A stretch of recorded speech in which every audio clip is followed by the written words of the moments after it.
8:20 हो रहा है और चाँद इस वक्त उस लोकेशन पर है। ठीक है, दिख रहा है, क्लियर होना चाहिए। और दिखा देता हूँ।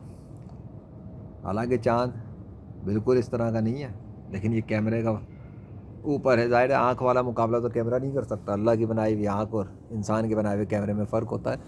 आसमान फिर दिखा देता हूँ एक बार, वो सितारा चमक रहा है पीछे, और मुझे लगता है कि कुछ कुछ क्लाउडिश शेडिश है उस तरफ। बहरहाल लेकिन सितारे बहरहाल चमक रहे हैं, अलग ही पता लग रहा है। इधर भी एक है, ये रहा।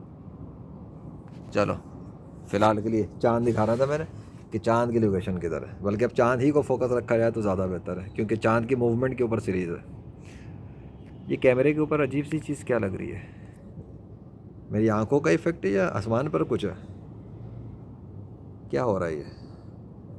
एनीवे चलो, अल्लाह अकबर।